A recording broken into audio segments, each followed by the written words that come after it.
Oke, ini seri 2 kita. Insya Allah kita akan diskusi tentang visi dan misi keluarga. Yang mungkin kalau disederhanakan bahasanya ya tujuan lah gitu. Nah, kalau kemudian ayah ditanya tentang dulu sudah punya tujuan nggak sih berumah tangga gitu? Ya tentu ya pasti apa yang kemudian kita sudah rencanakan, apalagi sudah sampai pada tahap dilaksanakan, ayah sih punya tujuan gitu. Tapi kemudian baru mengenal bahwa itu harus diadministrasikan. Oh, mungkin belum ke kesimpulan harus diadministrasikan dulu itu. Tapi itu akan lebih baik jika diadministrasikan. Ayah itu tahu dari bunda. Nah, baru kemudian kita susun visi misi bersama waktu itu. Sebenarnya tuh buat benda pribadi ya, menuliskan, mendiskusikan itu, dan terus kita obrolkan bersama, terus kayak kita punya cita-cita bersama tentang keluarga yang kita bangun. Itu tuh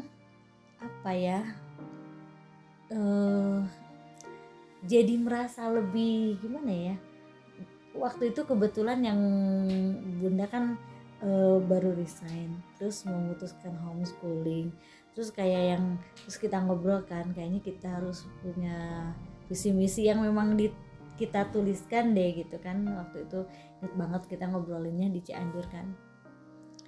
Nah kebetulan dimana bunda waktu itu memang kayaknya harus punya tujuan deh yang sama-sama kita obrolkan kan sebelumnya, bahkan mungkin sebelum nikah tuh sampai kita menikah kan nggak ada obrolan yang menurut bunda ya, visi misi ini agak berat sebetulnya ya, karena kita mungkin ngobrol ke depan, dan yang bunda tahu pun gitu nggak banyak juga keluarga yang barangkali mengobrolkan ini secara serius gitu ya, lebih ke mengalir aja sih, kayak ya udah berkeluarga kita sama-sama gitu ya, lebih ke mengalir keseharian gitulah ya.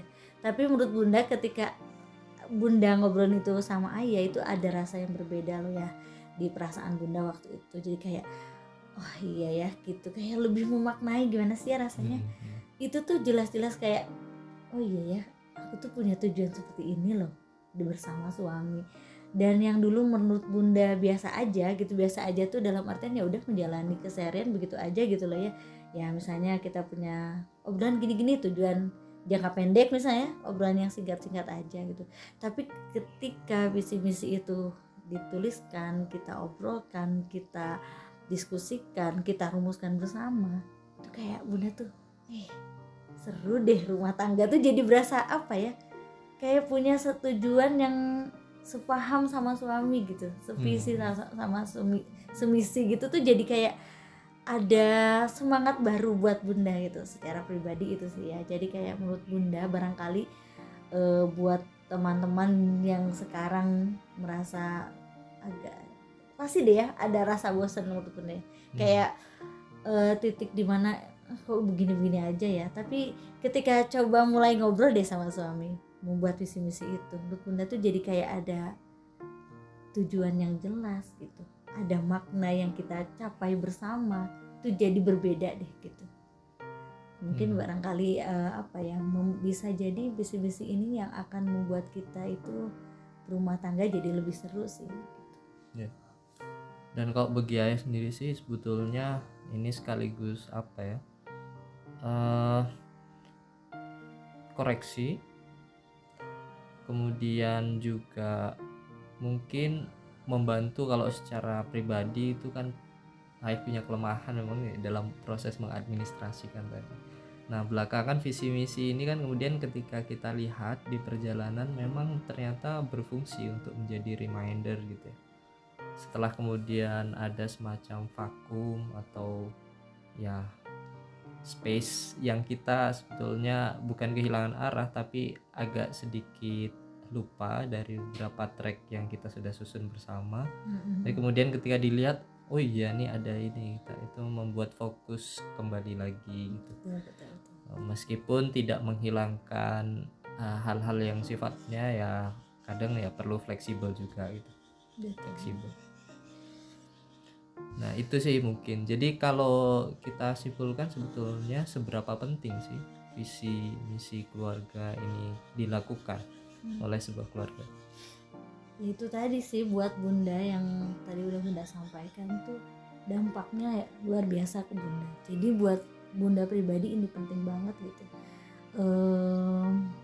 Barangkali orang rumah tangga yang apa ya menurut Bunda yang kurang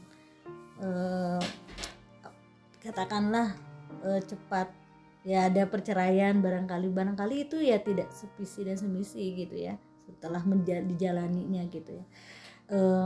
Makanya penting dibuat visi misi itu ya kayak sebenarnya sesederhana kita duduk bareng terus kita ngobrolin ke depan, terus kita ketemu ya sama-sama sepikiran, dan itu kayak punya teman gitu. Jadi pasangan itu benar-benar jadi teman partner gitu ya, yang benar-benar sejalan gitu lah.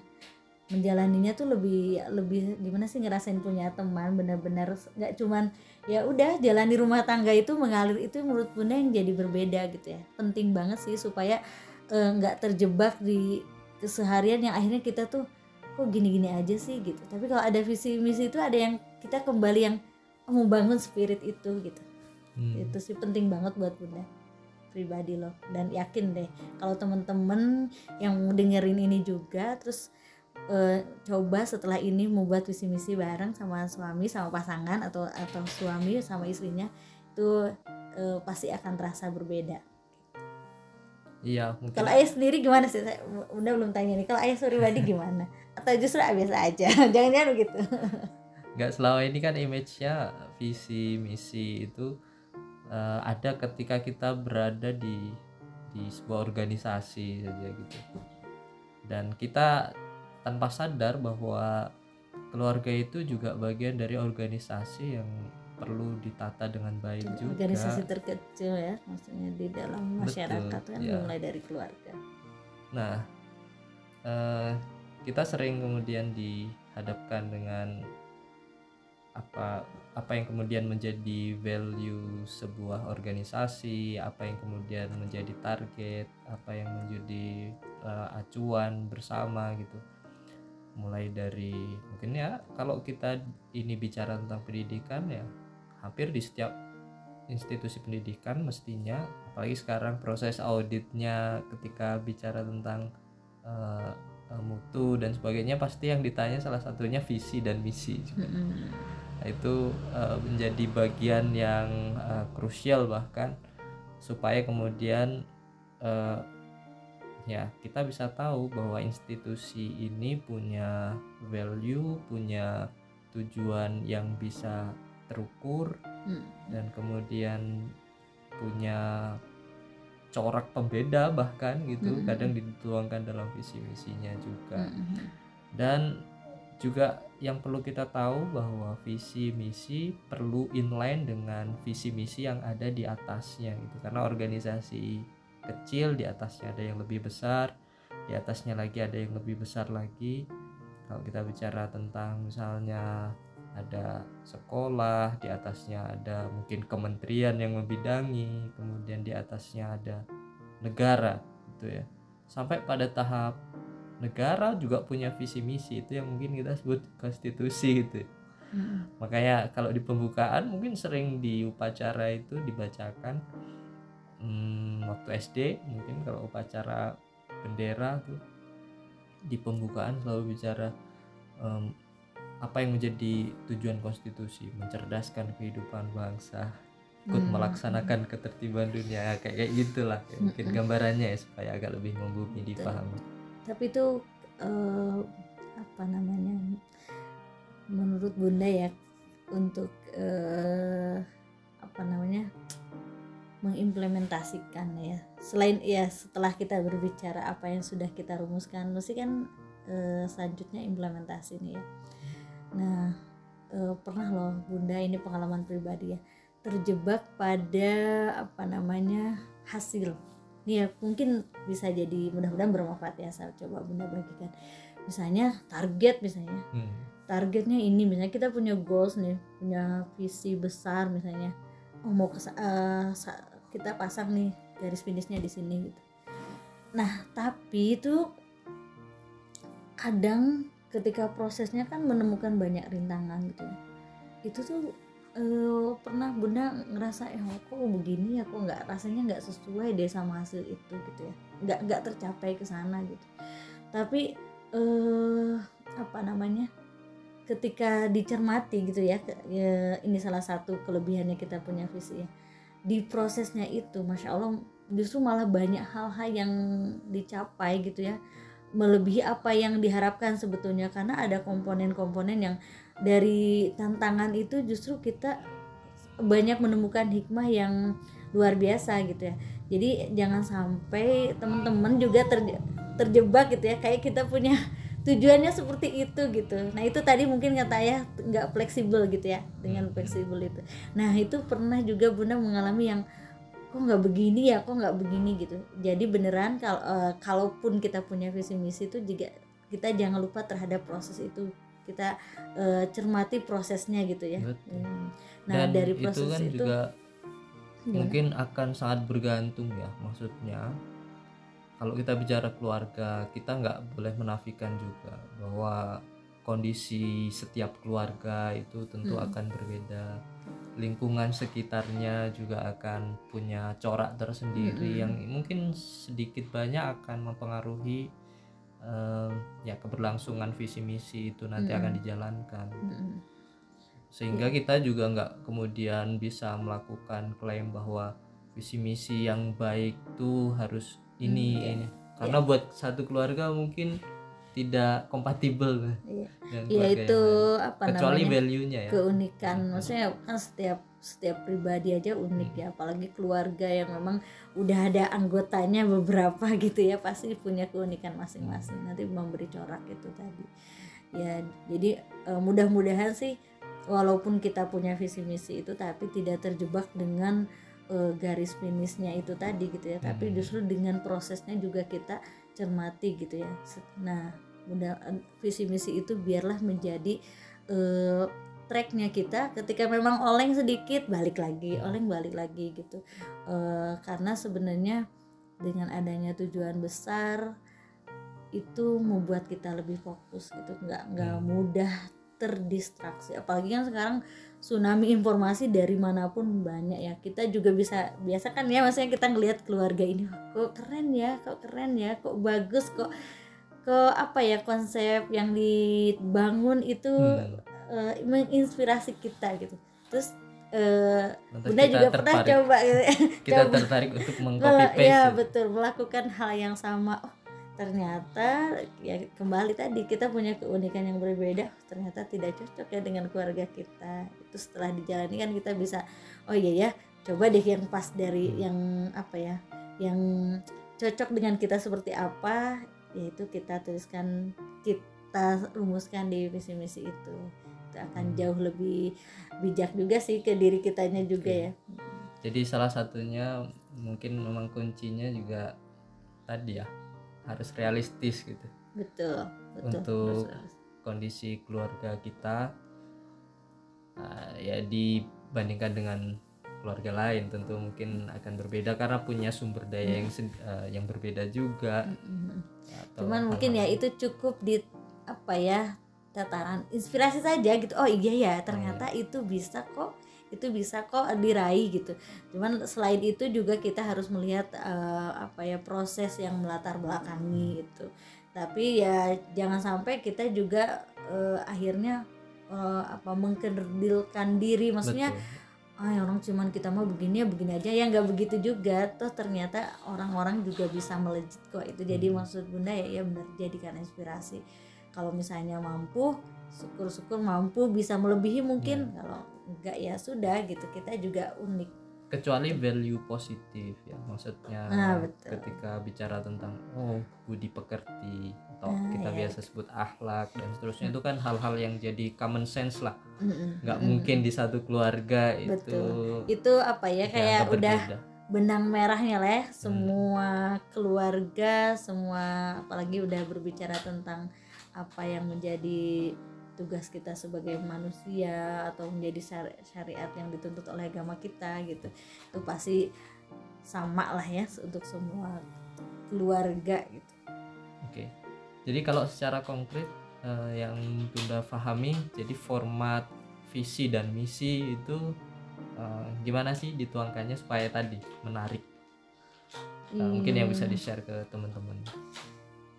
Ini berdasarkan yang kita udah lakukan aja sih ya. Maksudnya kita itu di keluarga kami di LOD Family ini kita memang merumuskan, saya dengan suami itu merumuskan visi misi yang memang isinya tujuan besar kita ya, kayak gambaran besar kita tentang value yang ingin kita bangun di keluarga ini. Nah untuk mengimplementasikannya itu biasanya kita obrolkan ya, hanya kita evaluasi nih apa yang ingin kita lakukan nih, apa yang akan kita langkah-langkah apa yang akan kita lakukan untuk mencapai visi misi tersebut gitu. Jadi memang dibuat gambaran besarnya, kemudian kita buat juga langkah-langkah untuk mencapai itu, selanjutnya bisa dievaluasi secara berkala begitu ya. Oke, evaluasi. Jadi sebetulnya visi misi ini nggak anti review ya? Oh jelas, apalagi di keluarga ya, maksudnya kayak kita misalnya artinya pindah. Gini dulu sebelum ke itu, mungkin ada yang kemudian berpikir ketika sudah menetapkan visi misi kemudian merasa stuck gitu, ini kok nggak terlaksana nih, ini nggak terlaksana, itu langsung kemudian menjudge dirinya, waduh gagal nih aku gitu. Sehingga itu menurut Bunda yang tadi nggak melihat proses. Kayak Bunda pernah kayak ih kok begini sih gitu, kayak ini tuh udah sesuai belum ya? Itu pernah lah ngerasa ada tsunami informasi, terus kayak udah tepat belum, terus kayak udah overthinking lah ya gitu. Terus saya adalah kembali lagi ke visi misi, kita lihat dan itu visi misinya yang emang nggak dibuat yang yaitu general secara umum gitu ya. Nah nanti untuk langkah-langkahnya kita buat yang lebih mendetail gitu. Ya, mungkin ada visi kemudian bisa diturunkan lagi di tataran operasional, di bawahnya rencana-rencana yang lebih detail gitu. Nah itu yang mungkin akan membuka ruang sangat fleksibel lah untuk karena kita setiap saat bisa mengakses informasi yang setiap saat juga akan berubah sih. Ada ikut bergabung gitu. Nah jadi ada sering kita membandingkan juga, bahkan dalam organisasi atau bahkan negara saja yang namanya konstitusi itu bisa diamandemen gitu. Kenapa kemudian visi misi keluarga enggak? Jadi memungkinkan sekali, tapi yang penting yang pertama jangan kemudian langsung melakukan judgement aku gagal. Oke sih, sebenarnya kembali lagi juga itu gagal menurut pengertian setiap persoalan pasti punya pengertian tersendiri sih ya. Maksudnya yang jelas selama kita mau belajar dan mau berproses itu sangat memungkinkan untuk terus diperbaiki sih. Mungkin lebih tepatnya bukan gagal sih. Belum tercapai. Oke, azan. Kita break dulu.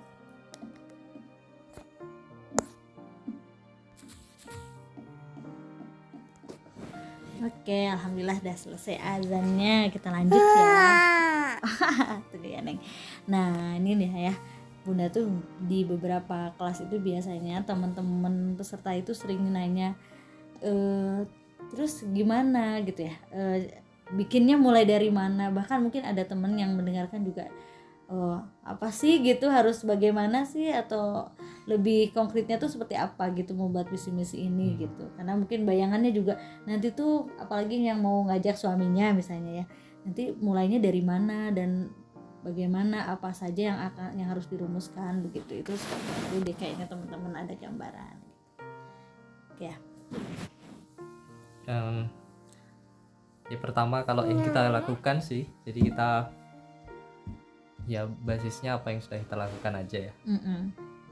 Yang pertama sebetulnya menyamakan frekuensi untuk mau ngobrol dulu deh. Jadi menyediakan waktu untuk diskusi tentang apa sebetulnya yang jadi tadi visi misi tadi.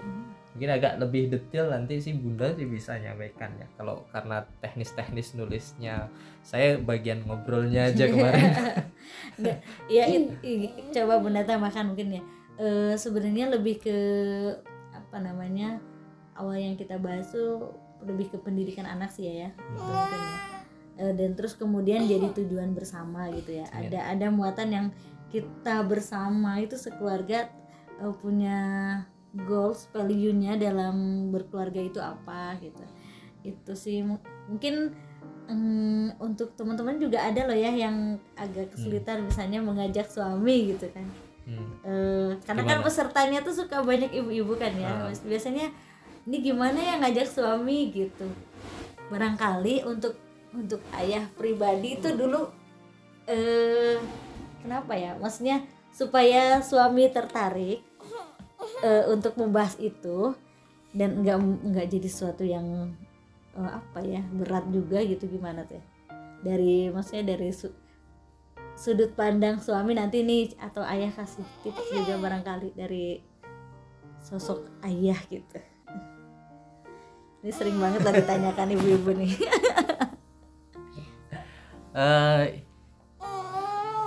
Ya kalau buat ayah sih sebetulnya kan setiap organisasi butuh manajemen konflik. Kalau ayah sih berpikirnya itu. Nah, salah satu bentuk untuk menjadi reminder ketika ada konflik ya, setiap organisasi pasti ada friksi kadang-kadang gitu. Itu kita nggak bisa hindari. Nah, kadang-kadang menjadi remindernya itu hal-hal yang sifatnya tertulis mungkin, kemudian kita bisa lihat bersama lagi. Akhirnya yang semula agak menekankan egois tadi, agak egois tuh masing-masing personal, tapi ketika melihat tulisan bersama itu beberapa hal tuh luluh gitu mungkin ya kan. Jadi itu bagian buat ayah sendiri, bagian dari manajemen konflik juga dalam sebuah keluarga.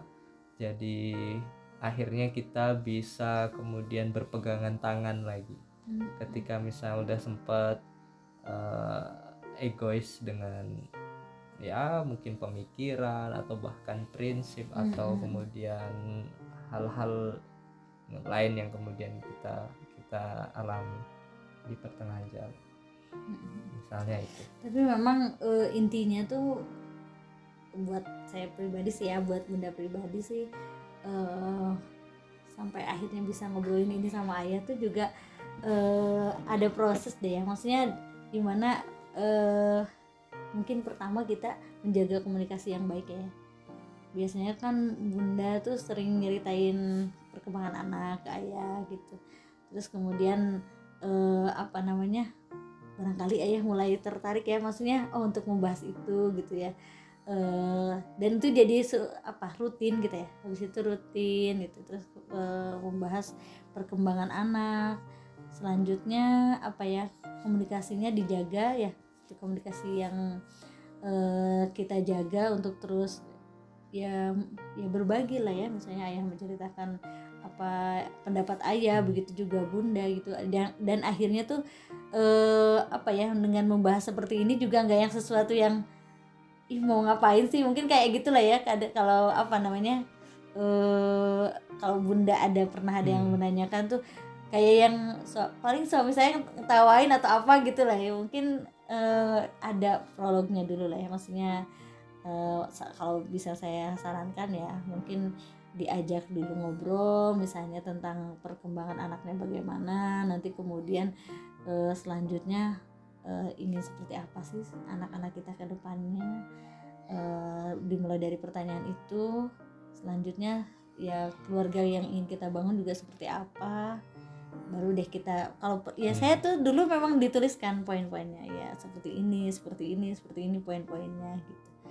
Nah itu kalau perlu didokumentasikan ya. Jadi ya sebagai pengingat kalau ayah tadi sampaikan, ketika ada riak-riak kecil bisa kembali ke situ. Oh iya, kita pernah membahas sesuatu yang sangat-sangat apa namanya, yaitu untuk tujuan bersama ya, sangat intim menurut Bunda gitu, dan memberi semangat baru sih untuk berumah tangga yang lebih baik lagi.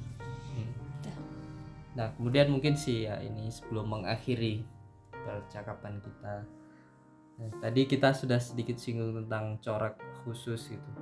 Nah ini sekaligus juga ya supaya kemudian masing-masing keluarga tadi aware bahwa mereka itu spesial juga masing-masing, juga nggak begitu harus terpaku dengan apa yang sudah dicapai dan apa yang menjadi capaian atau tujuan keluarga lain gitu. Yang penting value-nya tetap positif. Nah itu gimana sih Bun kalau kita kemarin coba mengimplementasikan itu? Ya, kalau corak khusus itu mungkin lebih mudahnya ya dari sumber daya yang kita miliki itu ya. Misalnya kalau ayah punya basic sebagai dosen pengajar itu ya, apa namanya, mungkin akan mudah menyalurkan untuk ke anak-anak itu mencintai ilmu misalnya gitu ya. Jadi apa ya namanya, corak khusus itu akan muncul dari apa yang anggota keluarga itu apa ya, potensi yang dimiliki anggota keluarga itu gitu menurut Bunda. Dan itu jelas tidak sama dengan keluarga lain gitu. Jadi kalau misalnya saya misalnya ada suka sekali dengan sesuatu yang berkaitan dengan crafting, seni, itu menjadi apa ya, keunikan saya yang bisa misalnya saya bagikan dengan anak-anak gitu. Akhirnya ya itu bagian dari di pembelajaran tuh ada satu ya, seni itu bagian dari pembelajaran yang saya masukkan di RLD homeschooling ini gitu. Nah gitu sih menurut Bunda, keunikan itu atau corak khusus yang muncul itu ya muncul dari apa yang kita miliki gitu, dan itu jelas berbeda gitu. Dan tidak ada yang salah dan tidak kalaupun misalnya pernah Bunda terpikir kayaknya ada deh satu keunikan keluarga tertentu dan itu menurut Bunda menarik dan bagus sih ya, baik lah ya, positif gitu ya. Dan kalau Bunda dan Bunda juga udah coba lakukan itu kan ya, maksudnya kayaknya coba Bunda ikuti juga misalnya jejak keluarga itu ya, selama kita enjoy menjalaninya ya dilakukan gitu. Kecuali memang tidak memungkinkan ya nggak jadi juga paksaan gitu, bahwa itu patokan aduh kok nggak sebaik keluarga itu, bukan begitu sih. Tapi kita juga punya keunikan yang memang ya ini uniknya kita gitu, ini yang bisa kita kembangkan di keluarga kita gitu. Itu sih ya. Mungkin sekedar benchmark gitu, atau ya biar compare dengan beberapa yang sudah dilakukan oleh keluarga lain juga. Misalnya Bunda bisa kasih contoh tentang oh iya ada dari homeschooler ini kenapa homeschooler, karena kita juga homeschooler, tapi nggak menutup kemungkinan buat keluarga yang lain gitu, maksudnya yang juga bahasanya gimana ya, meminta pihak ketiga untuk ikut mendidik anaknya gitu. Maksudnya sekolah formal di luar gitu. Iya betul sih ya, maksudnya kalau misalnya dan kembali lagi misalnya keunikan yang kalau bicara kita yang masih lingkup keluarga ya, misalnya apa yang jadi potensi ayah, potensi Bunda, terus kita coba itu kita berikan ke anak-anak kita, dan ternyata misalnya apa yang menjadi bakat dan minat kita itu ternyata berbeda dengan anak kita. Misalnya ternyata anak kita nggak ada sama sekali dia basic misalnya yang entah itu desain grafis gitu ya atau apa gitu ya. Afan tuh tiba-tiba memilih kelas filsafat gitu. Agak berat buat Bunda sendiri, wow gitu ya, nggak menyangka sih gitu.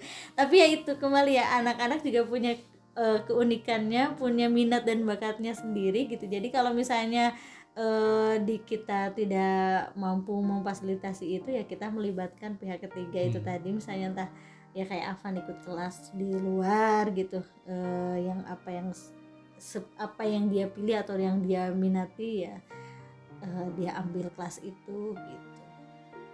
Kalau contoh konkret keluarga lain gitu yang juga punya corak sendiri misalnya. Oh iya, misalnya kalau ada homeschooler tuh yang memang menggagas hidup berkelanjutan gitu, tuh memang ada Sustainability.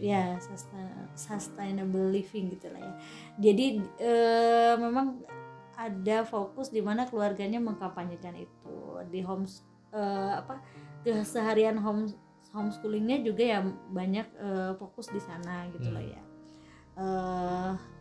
Dan itu kalau itu baik sih ya, saya juga misalnya mengadopsi yang memang saya dan keluarga mampu misalnya ya, belum apa ya namanya, sekeren itu, nggak apa-apa gitu.